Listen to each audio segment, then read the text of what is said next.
तिथे विनय गोसावींनी जो आपल्या पदाचा आणि सत्तेचा माज दाखवला, त्याच्यानंतर बबन आव्हाड यांनी त्यांना जी सहकार्य करण्याच्या दृष्टिकोनातून कुलभूषण पाटील असतील, मतमोजणीचे जे प्रतिनिधी असतील यांच्यावर जो लाठीचार्ज केला, मारहाण केली, त्या सगळ्याच्या गोष्टीचा निषेध करण्यासाठी, तसेच नुसतंच आमच्या कार्यकर्त्यांवर किंवा आमच्या पदाधिकाऱ्यांवर मारहाण झाली नाही, तर जळगाव शहरातील जे सगळे पत्रकार बांधव आहेत त्याच्यात आमच्या 2 पत्रकार भगिनी सुद्धा होत्या.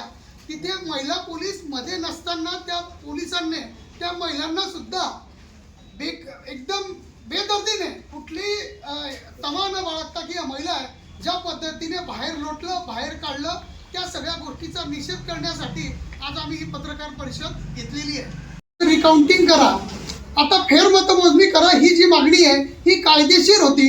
अवघ्या 15 मिनिटात ती पूर्ण होऊ शकत होती. म्हणजे त्यांनी अर्ज मंजूर केल्यावर ती 15 मिनिटात पूर्ण होऊ शकते. पण विनय गोसावी हे कुठली तरी भाडगिरी करतायत. त्यामुळे त्यांनी ती मागणी मुदतीत घेतली नाही, नंतर फेटाळून लावली.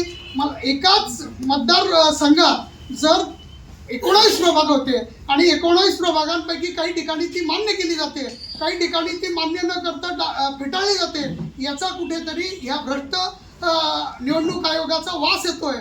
म्हणून आज खरी पत्रकार परिषद घेतली जात आहे.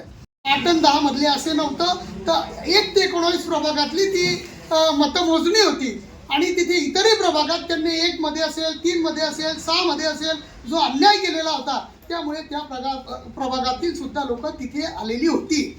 आणि हे तुम्ही जर व्हिडिओ बघितलं तर ते तुमच्या लक्षात येईल. आणि ते झालेलं असताना त्यांनी कुलभूषण पाटील हे त्या अधिकाऱ्याचे हात जोडतायत आणि सांगतायत की मला फेरमतमोजणी करू द्या. त्याच्यात पोलीस अधिकारी मध्ये मध्ये बोलतायत. वास्तविकता तिथे पोलीस अधिकाऱ्यांचा पहिल्या फेजमध्ये येण्याचा कुठलाही संबंध येत नाही. ते पोलीस अधिकारी आणि तुमचं ट्रॅकिंग फोर्स सगळा मध्ये होता. तर ही जी सगळी दडपशाही होती, या सगळ्या गोष्टीचा निषेध व्हायला पाहिजे. यांना कुठेतरी लगाम लागला पाहिजे, म्हणून आजची पत्रकार परिषद आहे. हात जोडून विनंती करत असताना विनय गोसावी हे जे खोटं बोलत होते की ही यांनी मला अर्ज मुदतीत दिला नाही, तो 5व्या फेरीलाच त्यांनी अर्ज दिलेला होता, मुदतीत अर्ज दिलेला होता. पण ते कोणाची तरी सुपारी घेऊन काम करत होते, म्हणून त्यांनी तो अर्ज मुदतीत घेतला नाही आणि नंतर तो फेटाळून लावला. आणि ज्या पद्धतीने त्यांनी फेटाळून लावल्यानंतर पोलिसांनी ज्या पद्धतीने कुलभूषण पाटील असतील, त्यांच्याबरोबरचे कार्यकर्ते असतील आणि आमचे सोबतचे सगळे पत्रकार मित्र असतील, यांना ज्या पद्धतीने दंडुकेशाही केली, त्या सगळ्या गोष्टीचा निषेध होऊन हे जे अधिकारी होते, बबन आव्हाड असतील, गणापुरे असतील किंवा अजून जे कोणी अधिकारी असतील, यांची तात्काळ चौकशी होऊन त्यांना बडतर्फ केलं पाहिजे. आपण जर बघितलं तर जळगाव मध्ये संदीप पाटील नावाचा एक अधिकारी होता, त्याच्या विरुद्ध कुठली फिर्याद नव्हती, पण एखाद्या आमदाराने उचललं, त्याला 1 मिनिटात काढून टाकून त्याला निलंबित केलं गेलं. मग बबनराव आव्हाडांबद्दल विधानसभेत 4 आमदार प्रश्न विचारतात. विधानसभेतले मंत्री तिथे सांगतात की मी 8 दिवसात चौकशी करून कारवाई करेल. आता ती 17 जुलै 2025ची घटना आहे आणि आतापर्यंत कुठली कारवाई झालेली नाही. उलटी बबन आव्हाडांना LCB सोडून MIDC दिलं गेलं, म्हणजे सगळ्याच स्क्रीन पोस्टिंग दिल्या जात आहेत. तर याच्या मागचं गूढ काय हे पण समजलं पाहिजे.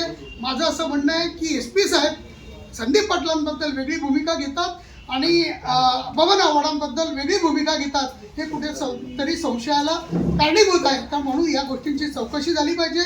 जोपर्यंत ही चौकशी होत नाही तोपर्यंत बबन आव्हाडांना निलंबित केलं पाहिजे आणि निलंबित करून निपक्षपाती चौकशी करावी. कारण आज आपण राज्यामध्ये जी परिस्थिती पाहतोय की रामाचं नाव घेतलं जातं आणि रावणासारखी परिस्थिती, रावण राज्यासारखी परिस्थिती या राज्यात आज इथे आहे. ज्या पद्धतीने बबन आव्हाड असतील किंवा विनय गोसावी असतील यांनी जो काही प्रकार केलेला आहे, फक्त 15 मिनिटात ती फेरमोजणी झाली असती, पण ती नाकारण्याचं कारण काय? कायद्यात तरतूद आहे. मग तुम्हाला कोर्टात जा म्हणजे काय? कोर्टात गेलं की 2, 4, 5 वर्ष निघून जातात. आणि जर त्यांनी कायद्याच्या व्यतिरिक्त चौकशी मागितली असती आणि त्यांनी ती नाकारली असती तर आम्ही समजू शकत होतो. आम्हाला पराजय सुद्धा मान्य होता, पण त्यांनी तसं न होऊ देता कुठेतरी सुपारी घेऊन काम केल्यासारखं काम केलेलं आहे. त्याच्यानंतर पोलीस प्रशासनाने ज्या पद्धतीनं कुलभूषण पाटलांना दणके मारले, बाहेर फेकलं आणि त्याच्यानंतर जमावावर जो लाठीचार्ज केला, ही अतिशय निंदनीय बाब आहे, लोकशाहीला काळीमा वाटणारी बाब आहे. म्हणून आम्ही आजची पत्रकार परिषद घेतली आहे. याबाबत आम्ही निवडणूक आयोगाकडे एक तक्रार पण केलेली आहे, त्याची सगळ्यांना तुम्हाला प्रतही दिलेली आहे.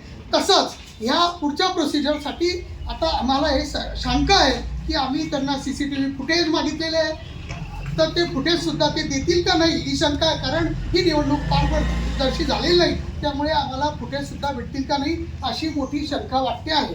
त्याच्यानंतर जे फेरमतमोजणीचे अर्ज होते ते स्वीकारले गेले आणि यांचे स्वीकारले गेले नाहीत. याच्या मागे नेमकं कारण काय? असं काही अधिकाऱ्यांना सांगण्यात आलं होतं का की सत्तेतल्याच लोकांचे स्वीकारायचे, बिगर सत्तेतल्या लोकांचे स्वीकारायचे नाही, अपक्षांचे स्वीकारायचे नाही, असे जो दुजाभाव झालेला आहे किंवा अपार्शल भूमिकेतून जे यांनी काम केलं आहे, यामुळेच ही पत्रकार परिषद घेण्यात आलेली आहे. त्याच्यानंतर बबन आव्हाड यांनी जे गुन्हे दाखल केले, सगळे माझे पत्रकार मित्र तिथे हजर होते. या सगळ्या याच्यात त्यांनी असं म्हटलेलं आहे की आम्ही EVM मशीनचा घोटाळा आहे आणि EVM मशीन फोडायला आम्ही जातोय.